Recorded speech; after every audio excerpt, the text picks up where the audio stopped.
With chilly weather here in Maine and in the Northeast for that matter, sometimes outdoor adventures are a little less appealing for some of us. And this adventure is an overdue indoor adventure to the Museum of Fine Arts in Boston. Now, the trip itself wasn't necessarily just for entertainment purposes.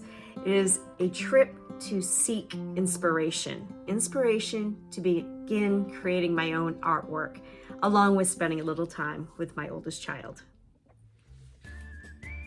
So off the two of us went down to Boston to go to the Museum of Fine Arts. It was a trip that we had intended to do since summer, but had just kind of run out of time or other things kept coming up. And what finally got us there is that we had tickets to go see a show at the incredible, beautiful Wang Theater that evening. So we made a full day of it. As we arrived to the museum and collected our museum maps, the two of us stood there for a moment and then realized that we would rather explore the museum on our own, although we do love each other. So we decided to separate, aside from the tickets that we had for the Georgia O'Keeffe and Henry Moore exhibit, and of course lunch. And the freedom that came with this realization and stating it out loud made both of us so happy that we would get to be there together, but yet explore freely, I guess. That we wouldn't be waiting around for one another or feeling that we were holding somebody up or that we weren't getting to see everything that we wanted to explore. So I know some people may find it strange, but it was wonderful.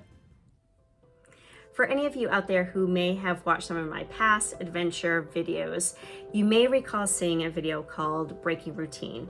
It was from the summer of 2024 and it kind of kickstarted this new approach to some of my videos, which is this. On a hike that we did, I could sense or hear or feel these whispers of the wind. And these whispers encouraged me to not just do a hike or to have any adventure, but to really ask myself what was inspiring me on this adventure, how I was growing, and what I was grateful for that adventure. And I really took that to heart, and I've incorporated that into all of our adventures since then, and I answer those 3 questions at the end of each adventure video that I may post. So I wanted to do that here, but I want to do it earlier because what inspired me is the artwork from the Museum of Fine Arts, and I wanted to be able to share with you as I'm discussing it the videos or clips or photos from this artwork, and I didn't want to wait till the end of the video to do that. So let's begin and let me share. First up, what inspired me. What I knew would inspire me and what I've felt a pull to for forever is the whole Impressionism movement. So I beelined it straight to those exhibits when we got our little maps and we separated and I went on my way. So, I went actually straight for the Monet exhibit, to be honest, but there's so many other artists. So you have Monet and Renoir and Van Gogh and Caillebotte and Pisario and so many others. And what was interesting to me and that I did not know about because I haven't researched in great detail is this Japanese aesthetic that influenced the Impressionism movement. And it was a 1867 exposition in Paris where these French artists attended, and you can see it how it kind of transformed their art. And if you look at the number of landscape paintings out there, and for that matter, you have Monet creating a Japanese style water garden at his home, and we all know the well-known paintings that came from that. Of course, there's many exhibits that inspire as well. For me, it was going through and seeing these Roman or Greek sculptures or the vases or bowls or cups, walking down the hallway and there's Picasso right there as you're casually strolling along.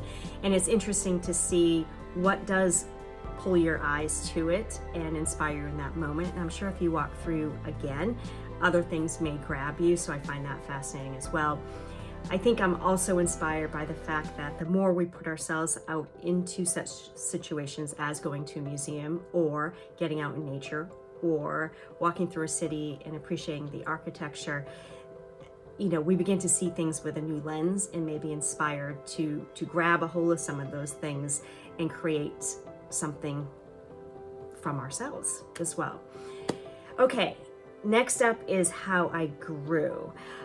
Honestly, I think I grew from being inspired by all this artwork. So in more general terms, as the museum as a whole, I think it's this appreciation that is being developed to walk through and notice the finer details of things and appreciate the finer details of things, to notice where in history some of it was created, or where in the world it was created, because it's kind of a history walk as we go through some of that, and just the incredible detail, some of the geometric shapes that you see that come out on the vases, we'll say. And it's really fascinating when you can gain that appreciation for it.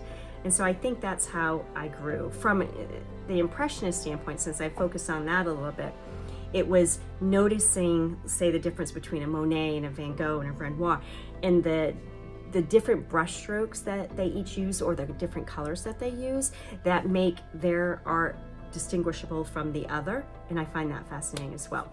Okay, next quickly, what am I grateful for? Well, goodness, I'm grateful for this beautiful, incredible building filled with all this beautiful artwork and history. As I just said, it takes you on a tour through time. And for that matter, I'm very thankful for my time spending the day with my Sam. You know, time like that spent, it gets us beyond the typical parent-child relationship, especially with the age that Sam is, and I am incredibly grateful for that day. Now that we've gotten through those 3 questions, I want to give you my 2 cents now. I hope you will listen. There was actually a 4th question that the wind threw out to me that faded day back in the summer of 2024, and that was this. Now that you have that inspiration collected from the hike, or collected from the museum, or collected from a travel, or from wherever you may have gone, what are you going to do with it now? And that is a great question, because we can collect all the inspiration that we seek or that we run into out there in the world, but unless we do something with it, it has the right to kind of die off in the vine, or go find somebody else to inspire. Now, many of us, especially of this generation, may have tabled our creativity over time because we may have felt that we didn't have enough time for it. We were so busy, it's kind of a child play thing, or I'm not into arts and crafts, or I'm just not any good at it, because a lot of us go through this phase of if I can't do something with perfection, then I'm not going to do it at all. And all of a sudden we get to this place in our life where we start feeling that pull to maybe creating something, and we have to let go of that perfectionism, because we're not going to be perfect by any means, and we may begin to dabble with it. I know that's where I sit today. And the other part is that all of us, regardless of who we are, we have feminine and masculine qualities within us. Our feminine side tends to be a natural nurturer and a creator. We create life, for goodness sakes. And so what creating does, it helps us awaken our sometimes dormant feminine energies or feminine qualities. Especially, those of us females who may have been raised during that period of time where we were encouraged to have maybe more masculine energies so that we could play with the men. And for that matter, I guess there's some men out there that may have been raised in that as well, that had to let some of their feminine energies go. So for me in this moment in time, and I don't know if you can relate to this, I sway a little bit more toward the masculine. To-do list, control, action. And so I know that I have to work on bringing out my feminine side. I need to find balance with that. And part of finding balance is in creating and realizing that some of these feminine qualities that we may have squashed aren't our weaknesses. They are actually our strengths. I want to leave you with one last thing as it applies to taking inspiration and then using it for our own creativity.